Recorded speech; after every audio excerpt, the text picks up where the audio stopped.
السلام علیکم۔ میں 14 سال کی ہو گئی تھی لیکن آج تک یہ نہیں سمجھ پا رہی تھی کہ میری امی مجھ سے پیار کیوں نہیں کرتی، جبکہ مجھ سے 1 سال چھوٹا بھائی امی کی آنکھ کا تارا تھا۔ اس کی ہر خواہش امی آنکھیں بند کر کے پوری کرتی تھی، جبکہ میرے ساتھ ایسا سلوک کرتی تھی جیسے میں اس کی بیٹی نہیں بلکہ اس پر ایک بوجھ کی طرح مسلط ہوں۔ جبکہ ابا جان کا رویہ مجھ سے کافی اچھا تھا، وہ میرا خیال بھی رکھتے تھے اور امی اور بھائی سے چھپ کر میرے لیے کھانے پینے کی چیزیں بھی لاتے تھے۔ اس کے بعد میں نے امی کی آنکھوں میں اپنے لیے جب سے جذبات دیکھی تھی جیسے مجھے مار ہی ڈالے۔ خیر جیسا بھی تھا وقت اچھا گزر رہا تھا، میں پڑھائی میں بہت اچھی تھی، جبکہ میرا بھائی جس کا نام عظیم ہے خاصا کن ذہن اسکول میں داخل ہوا تھا۔ اسکول سے واپس آ کر اس کو پڑھانے کی ذمہ داری بھی امی نے مجھ پر ڈال رکھی تھی، اور گھر کے کام کاج بھی امی کے ہاتھ بٹانا بھی میری ذمہ داریوں میں شامل تھا۔ کہ بھائی کو پڑھانے کا مجھے ویسے بھی شوق تھا کہ وہ کافی حد تک میرا خیال رکھتا تھا۔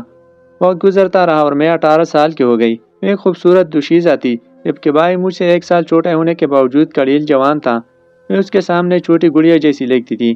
میں BA کے امتحانات کی تیاری کر رہی تھی، جبکہ وہ ابھی 12ویں جماعت میں تھا۔ اسکول جاتے ہوئے اور واپس گھر آتے ہوئے مجھے لانے اور لے جانے کی ذمہ داری اس پر تھی، اور اس کام کے لیے ابو نے اس کو موٹر سائیکل لے کر دی ہوئی تھی۔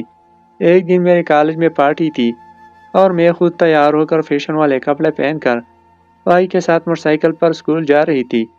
جب بھائی نے موٹر سائیکل کالج کے گیٹ پر روکی تو اتر کے اندر جانے لگی، لیکن بھائی نے مجھے آواز دے کر روک لیا اور کہنے لگا کہ کوثر، تم آج بہت پیاری لگ رہی ہو، دل تو کرتا ہے سارا دن تمہارے ساتھ گزار دو۔ بھائی کی بات سن کر مجھے بے اختیار ہنسی آ گئی اور وہ میری طرف گہری نظروں سے دیکھتا ہوا اپنے کالج روانہ ہوا۔ سارا دن مجھے بھائی کی بات یاد آتی رہی اور میرا موڈ بہت خوشگوار رہا، لیکن ایک بات جو ابھی بھی میرے دل میں کھٹک رہی تھی وہ یہ تھی کہ بھائی نے ایسا کیوں کہا کہ وہ سارا دن میرے ساتھ گزارنا چاہتا ہے، میری طرف عجیب سی نظروں سے کیوں دیکھ رہا تھا۔ بہرحال میں نے اس بات کو اپنا نہیں سمجھا۔ کالج فنکشن انجوائے کرتے رہے۔ شام کو جب فنکشن سے فارغ ہوئی تو کالج کے گیٹ سے باہر آ کر کھڑی ہو گئی اور بھائی کا انتظار کرنے لگی، لیکن وہ کافی دیر بعد بھی نہ آیا تو مجھے انتظار کر کر کے کوفت ہو رہی تھی اور اس پر غصہ۔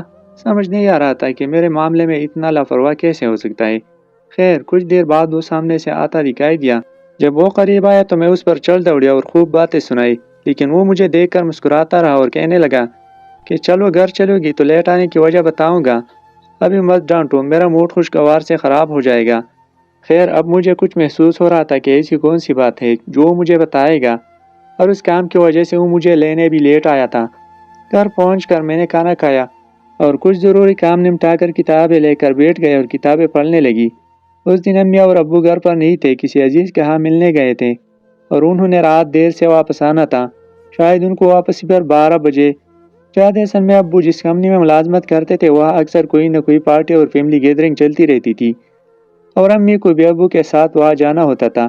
خیر رات کے 9 بجے میں بھائی کو کھانا دے کر خود ہی کھا چکی تھی اور میں فارغ بیٹھ کر ٹی وی پر کوئی فلم دیکھ رہی تھی کہ اچانک کسی نے پیچھے سے آ کر میری آنکھوں پر ہاتھ رکھ دیا۔ مجھے فوراً پتہ چل گیا کہ وہ بھائی کے ہاتھ ہیں، کیونکہ اس وقت گھر میں میرے علاوہ وہ اکیلا ہی تھا۔ میں نے چلا کر کہا کہ بھائی ہاتھ پیچھے کرو اور مجھے فلم دیکھنے دو، ویسے بھی میں تم سے ناراض ہوں کہ تم نے آج مجھے کالج کے گیٹ پر بہت انتظار کروایا تھا۔ بھائی نے کہا کہ وہی تو بتانے آیا ہوں، میں نے تم کو کیوں انتظار کروایا تھا۔ پھر اس نے میری آنکھوں کے سامنے سے ہاتھ ہٹایا اور جیب سے ایک گفٹ پیک نکال کر میری طرف بڑھایا، جو ایک خوبصورت پیکنگ میں تھا۔ یہ کیا ہے؟ میں نے بھائی سے پوچھا تو بھائی کہنے لگا کہ کھول کر دیکھ لو۔ میں نے جلدی سے پیکٹ کھولا تو اس میں پرفیوم اور گھڑی تھی۔ بھائی کہنے لگا کہ تمہاری سالگرہ کا گفٹ ہے۔ مجھے خیال آیا تھا کہ واقعی آج میری سالگرہ تھی اور مجھے یاد ہی نہیں تھا، لیکن بھائی کو یاد تھا۔ لیکن تمہارے پاس اتنے پیسے کہاں سے آئے؟ میں نے حیرانی سے پوچھا تو بھائی کہنے لگا کہ بس میں نے انتظام کر لیا تھا، آگے کی بات مت پوچھو، اور ہاں اس کے بعد کبھی بھی کچھ چاہیے ہو تو مجھے بول دیا کرنا۔ میں بھائی کے رویے پر حیران تھی، مگر یہ حیرانی زیادہ دن برقرار نہیں رہی، بلکہ کچھ دن بعد پریشانی میں بدل گئی۔ ہوا کچھ ایسے کہ ایک دن بھائی کے کمرے میں صفائی کرتے ہوئے میرا ہاتھ ایک ڈائری لگی، جس کو پڑھ کر میرے پیروں تلے سے زمین نکل گئی۔ ساری ڈائری میں میری تصویریں سجائی ہوئی تھی، جگہ جگہ میرا نام لکھ کر ساتھ محبت کا اظہار کیا تھا اور ایسی ایسی باتیں کی تھی، میری سانس رکنے لگا۔ میں نے ڈائری رکھ دیا اور کمرے سے نکل آئی۔ اپنے بستر پر لیٹ کر میں گہرے گہرے سانس لے کر خود کو نارمل کرنے کی کوشش کرنے لگی۔ مجھے سمجھ نہیں آ رہی تھی کہ بھائی اپنی بہن سے ایسی محبت کیسے کر سکتا ہے۔ سچ بتاؤ تو مجھے بھائی سے شرم آنے لگی تھی اور میں کوشش کرتی تھی کہ میرا سامنا کم سے کم ہو۔ میں ہر وقت پریشان رہنے لگی تھی۔ ایک دن میں چھت پر چڑھ کر موسم کا نظارہ کر رہی تھی کہ وہ جان میرے پیچھے چلا آیا اور مجھے باہوں میں سمیٹ کر کہنے لگا کہ کوثر کیا بات ہے؟ کچھ دنوں سے محسوس کر رہا ہوں کہ تم مجھ سے دور رہتی ہو۔ میں نے غصے سے اس کے ہاتھ جھٹک دیا اور اس کی باہوں سے نکل آئی اور اپنے کمرے میں آ کر لیٹ گئی، لیکن وہاں بھی میرے پیچھے آ گیا اور کہنے لگا کہ تم مجھے بتاؤ مجھ سے کترا کیوں رہی ہو؟ اب میرے صبر کا پیمانہ لبریز ہو چکا تھا۔ تم کو شرم نہیں آئی یہ سب کرتے ہوئے؟ اپنا میرے ساتھ رشتہ دیکھو، اپنے کام دیکھو۔ میں پھٹ پڑی تھی لیکن نارمل انداز میں کھڑا رہا۔ جب میں بول کر تک گئی تو اپنا چہرہ ہاتھوں میں چھپا کر رونے لگ پڑی۔ وہ میرے پاس آیا اور نرمی سے میرے ہاتھ تھام کر کہنے لگا کہ کوثر میری بات غور سے سنو۔ اگر تم کو سب کچھ پتہ چل گیا ہے تو جان لو میں جو کچھ بھی کہہ رہا ہوں اس پر میرا کوئی قصور نہیں ہے اور پیار کرنا کوئی گناہ بھی نہیں ہے۔ میں دل کے ہاتھوں مجبور ہو کر تم کو سچ بتانا چاہتا تھا، لیکن مجھے کبھی مناسب موقع ہی نہیں ملا تھا۔ اگرچہ امی ابو نے مجھے بتانے سے منع کیا ہے، لیکن آج سنو، تم میری بہن نہیں ہو بلکہ میری پھوپھو کی بیٹی ہو۔ تمہارے والدین کا انتقال اس وقت ہو گیا تھا جب تم چند ماہ کی تھی اور تم کو میرے باپ کی خواہش پر امی نے گود لے لیا تھا کیونکہ تم میرے باپ کی بانجی ہو۔ میری ماں یعنی تمہاری ممانی نے اگرچہ تم کو میرے جتنا پیار نہیں دیا لیکن پھر بھی تمہارا بہت خیال رکھا۔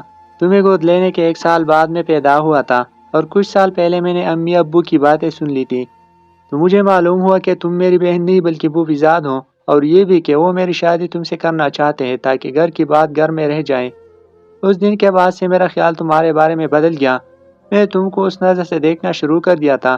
امی ابو نے یہ ساری باتیں مجھے خود بتا دی تھی، لیکن وہ چاہتے تھے کہ تم کو اس وقت پتہ چلے جب تم اپنی تعلیم مکمل کر لو تاکہ تمہاری پڑھائی متاثر نہ ہو۔